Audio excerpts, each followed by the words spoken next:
Actress ममता कुलकर्णी को लेकर काफी समय बाद एक अपडेट आई है। आपको बता दें कि 90s की पॉपुलर एक्ट्रेस ममता कुलकर्णी सलमान, शाहरुख, अक्षय जैसे एक्टर्स के साथ काम कर चुकी है, लेकिन बाद में उनके लिंक अंडरवर्ल्ड से हुए एक ड्रग पेडलर के साथ उनकी दोस्ती हुई। उन्हीं के साथ उन्होंने शादी की और उसके बाद वो दुबई और बाद में केन्या शिफ्ट हो गई।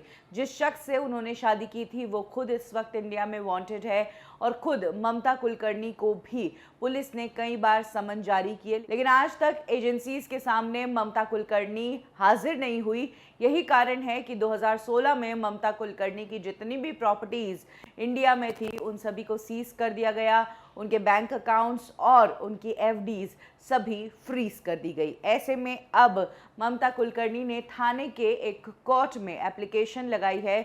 उन्होंने कोर्ट से आग्रह किया है कि उनकी जो एफडी है उसको डी फ्रीज किया जाए और उनका जो घर है उसको भी फिर से यूज करने दिया जाए, क्योंकि ममता कुलकर्णी को अभी इन सब चीजों की जरूरत है। अपने वकील के थ्रू ममता कुलकर्णी ने कोर्ट में कहलवाया है कि 2016 वाले ड्रग्स मामले में उन्हें गलत तरीके से फंसाया गया।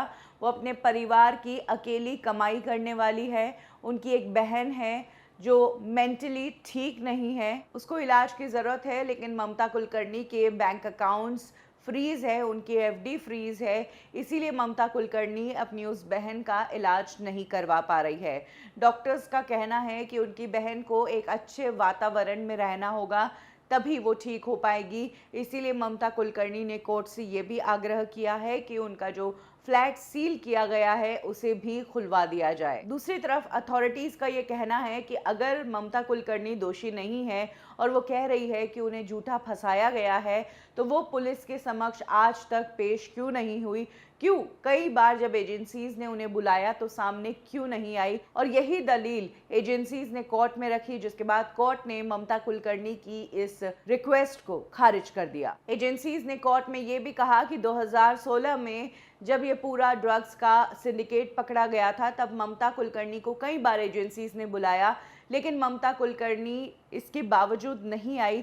तब फाइनली एजेंसीज ने ममता कुलकर्णी और उनके साथी को भगोड़ा घोषित कर दिया और यहाँ पर इंडिया में उनकी जितनी भी प्रॉपर्टीज थी, 2 फ्लैट्स और 6 बैंक अकाउंट्स उनके सीज किए गए थे। एजेंसीज ने कोर्ट को ये भी कहा कि अगर कोर्ट ममता कुलकर्णी को परमिशन दे देता है उनको पैसा इस्तेमाल करने की और उनका फ्लैट दे देता है, तो ममता कुलकर्णी कभी भी एजेंसीज के सामने पेश ही नहीं होगी।